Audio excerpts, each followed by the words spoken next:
बिनविरोध निवडून येणं फार अवघड असतं अशातलं नाही मित्रांनो. काय की अनेकदा मी आता इलेक्शनमध्ये आता माझं वय 76 आता आहे. 76 पूर्ण करून 77 मध्ये मी जातोय. त्यातली 55, 56, 57 वर्ष. ॲक्चुअली 60 वर्ष, कारण मी फार लवकर 16-17 वर्षी पत्रकारिता केली. 60-70 वर्ष, 60 वर्ष सॉरी 60 वर्ष मी 16व्या वर्षी पत्रकारितेत आलो मी टेक्निकली. 60 वर्ष मी पत्रकार आहे. काय काय नाही पाहिलं. इलेक्शनमध्ये तर मी बाप आहे. प्रशांत किशोर नंतर जन्माला आला. तो जन्माला येण्याच्या आधीपासून मी इलेक्शन मॅनेजमेंट करतोय मोठमोठ्या नेत्यांची. आणि महाराष्ट्रामध्ये असे किमान 50 मोठे नेते आहेत. त्यात काही मुख्यमंत्री आहेत, काही प्रदेशाध्यक्ष आहेत, की ज्यांच्या इलेक्शनचा मी ब्रेन बिहाइंड द सीन होतो. पाहिलंय मी, युक्त्या केल्या आहेत, कृत्या केल्या आहेत, व्यूहरचना केल्या आहेत, चातुर्य दाखवलं आहे, मॅनेजमेंट केली आहे, स्ट्रॅटेजी बनवली आहे, पॉलिसी बनवली आहे. So I know everything. अनेक वेळा इतर कुणीतरी उभं राहण्यापेक्षा आपल्याच मित्रांना त्या त्या पक्षातल्या लोकांना असं सांगितलेलं आहे, तू कुठे आहेस रे, तू शिवसेनेत आहे ना, तू शिवसेनेकडून तिकीट माग, मीच व्यवस्था करतो, शिवसेनेतून तुला तिकीट मिळेल माझ्या विरुद्ध. तू कुठे काँग्रेसमध्ये आहेस का?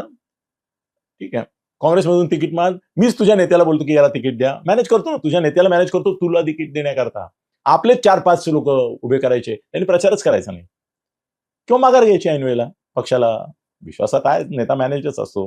हे बिनविरोध जे होतात ते खालची लोक मागे घेतात. त्याच्या अनेक वेळा त्यांना जर 5 लाख, 15 लाख, 25 लाख, आता तर यांनी सांगितलं, आता संजय बोलला टीव्हीवर, तो बोलला एका माणसाला 5 कोटी रुपये घरून नेऊन दिले माघारीचे आणि त्याने माघार घेतली. पैसे देणं कॉमन आहे, धमक्या देणं कॉमन आहे, पोलीस पाठवणं कॉमन आहे, त्यानंतर त्याच्या नातेवाईकांना उचलणं कॉमन आहे, त्यालाही हे करणं कॉमन आहे. पण बिनविरोध निवड करून आणणं काही अवघड नसतं. आपलेच लोक मॅनेज करून माघारी पण घेता येतात. आणखीन एक गंमत त्यातली माहिती का तुम्हाला? फारसं कुठे येत नाही त्याच्याबद्दल. खरं म्हणजे आता चिंता नाहीये. मी तुम्हाला सांगतो, माझं बोलणं झालं. मी कोट करतोय ना तुम्हाला, की मी आता काल हे माघारीचे 3 वाजले आणि जाहीर झालं टीव्हीवर, यांनी माघार घेतली, यांनी नाही घेतली वगैरे. तर काही कारणाने माझा संपर्क झाला उपमुख्यमंत्री एकनाथ शिंदे यांच्याशी. तर मी म्हटलं, की ज्या प्रमाणात लोक माघार घेतील असं वाटलं होतं, त्या प्रमाणात नाही घेतली तुमच्या बंडखोरांनी काही ठिकाणी माघार. तर डोकेदुखी झाली ही. काय डोकेदुखी अनिलजी? डोकेदुखी काही नाहीये. तुम्हाला निवडणूक कायदा जो आहे ना, त्याच्यामध्ये कागदोपत्री 3 वाजायच्या आज त्यांनी माघार नाही घेतली, याचा परिणाम म्हणून त्याचं नाव मतपत्रिकेवर राहील. त्याचं नाव उमेदवार म्हणून येईल. पण ते म्हणाले, अजून आम्हाला 14 तारखेपर्यंत व्हावे. कोण म्हणालं? उपमुख्यमंत्री एकनाथ शिंदे म्हणाले. कोणाला म्हणाले? मला म्हणाले. काय म्हणाले? ते म्हणाले, आता त्यांनी ऑफिशियली 3 वाजेपर्यंत माघार नाही घेतली, चिंता करू नका. याचं कारण असं आहे, की नंतर पत्रक काढून प्रेस कॉन्फरन्स घेऊन बाकायदा, मी कुणी म्हणायला नको हे पत्र खरं आहे का खोटं आहे, बाकायदा प्रेस कॉन्फरन्स घेऊन प्रेस समोर ते सांगतील, की माझ्या तांत्रिक कारणामुळे किंवा त्यावेळेला मी कन्व्हिन्स झालो नव्हतो, की बा माघार घ्यायला पाहिजे मी आणि राज्याच्या भल्यासाठी, माझ्या राज्याच्या मतदारसंघाच्या भल्यासाठी ही निवडणूक बिनविरोध व्हायला पाहिजे होती. पण ठीक आहे, बिनविरोध नाही, विरोधक पण आहेत काही. मी पण बंडखोरी केली होती, पण मला असं वाटतं की माझी चूक झाली.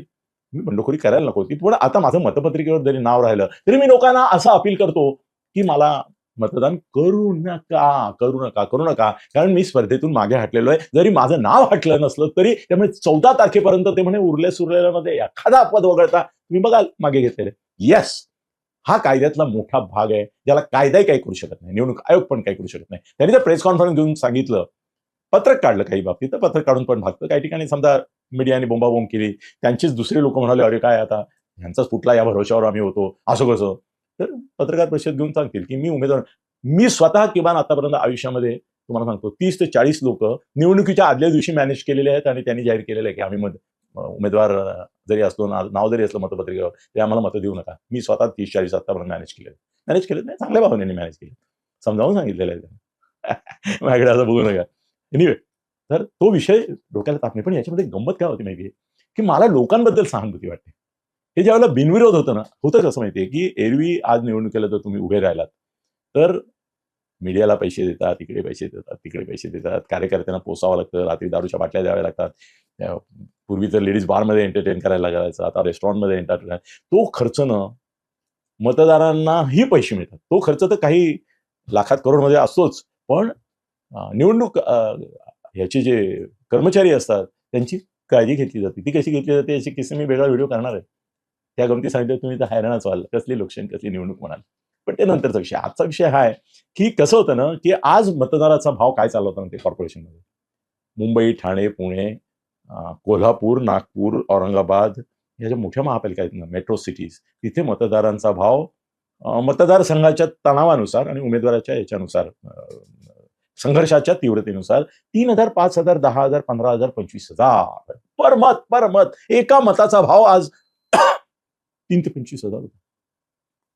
आणि नेमकं काय झालंय की उमेदवारांनी असा विचार केला की असा जर मी खर्च करायला गेलो तर माझा खर्च हा मिनिमम 5 कोटी आणि मॅक्सिमम 25 का 50 कोटी होऊ शकतो एका वॉर्डासाठी. दोस्तो त्याच्याकडे नंतर वसूल होतात, ते तुम्हाला मी सांगितलंय वेळोवेळी.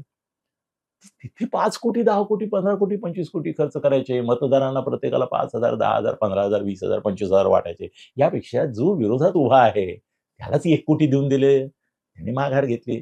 सगळ्यांची हिंमत नसते हो, पैसे मागायला पण हिंमत लागते. त्याला त्याची लायकी माहिती असते, तो नडलेला असतो केवळ, आडलेला असतो केवळ. ब्लॅकमेलिंगच असतं 70% केसेसमध्ये. मी म्हणतो चला जास्त मोठं नाही वाढवत, माझी पॉलिसी आहे बहुसंख्य म्हणायचं, सगळे नाही म्हणायचं, त्याप्रमाणे नाही म्हणत मी. 70% लोकांना ब्लॅकमेलच करायचं असतं. ते पैसे घेऊन मोकळं, ते 1 कोटी घेतात, 50 लाख घेतात, फालतू असेल तर, मूर्ख असेल तर 25 लाख घेतात, ते घेऊन मोकळे होतात. पण मतदारांची बुडतात ना बाबा. एका घरात 5 माणसं, चला 10 नको देऊ, 5 माणसं असते आणि 25चा भाव लागला तर 1.25 लाख बुडाले ना. 10चा भाव लागला 5 माणसं 50,000 बुडाले ना. हे बिनविरोध प्रकरण म्हणजे मतदारांच्या हातात निरोध देणं आहे, आणि तो पण वापरलेला. तो पण नवा नाही की जाऊन वापरेल, रिकामा वापरलेला, फेकून द्यायच्याऐवजी त्याच्या हातात दिल्यावर काय, त्याला काही त्याचा उपयोग होत नाही, काही उपयोग होत नाही, पैसेच मिळत नाहीत त्याला. खरं मतदाराकडे कुठे जातच नाही, डायरेक्ट महापालिकेतच जाणार ते, मिरवणूक काढणार, मिरवणुकीत नाचणार, काय दारूची बाटली खायला मिळेल तेवढंच. मतदार वंचित राहतात, त्यामुळे मिळत नाहीत पैसे. बिनविरोध मध्ये सगळ्यात मरतो कोण? मतदार. मतदारांना पैसे मिळण्याची पूर्ण संधी नाही ना बाबा. हा 5 वर्ष हरामखोर पैसे खाणार. सगळे हरामखोर नसतात, पण जे असतात हरामखोर, नाहीतर खोऱ्याने हरामखोर पैसे ओढतात. काही नाही केलं तरी घर बसल्या लोकांना नगरसेवक असतील तर अपवाद वगळता 5 कोटी कुठेच नाही. जरा कर्तृत्व केलं, ढोंगणं हलवलं थोडं इकडे इकडे, तर 10, 15, 20, 25 कोटी मिळतात. साधारण 5 वर्षामध्ये जर 50 कोटीच्या खाली नगरसेवकाला मिळाले तर याचा अर्थ तो काही कर्तृत्ववान, बुद्धिमान, नीतिमान, सॉरी, कर्तृत्ववान नाही तो. तेवढे मिळतातच हो. 5-50 कोटी कुठेच गेले नाही, म्हणून तर रडतायत एवढे. अंगावर रॉकेल ओतून घेतलं. का घेतलं? 50 कोटी गेले ना बाबा, बसल्या जागी. तिकीट मिळालं असतं, आला निवडून असता तर 50 कोटी कुठेच गेले नव्हते. 15 कोटी, 20 कोटी, 25 कोटी तर जातच नव्हते. कुठल्या धंद्यात एवढे पैसे मिळतात? पण मतदार वंचित राहतो, त्याला नाही पैसे मिळत. आणि 5 वर्षात त्याच्या वाट्याला काही नाही. दगड येतात, खडी येते, मुरुम येतो, आणि तो पण फुटलेले रस्ते, तुटलेली गटारं, न येणारं पाणी, आरोग्य व्यवस्थेचा बोजवारा येतो. त्यामुळे मतदार मार खातो. बिनविरोध निवडणूक होणं मतदाराच्या हिताचं नसतं.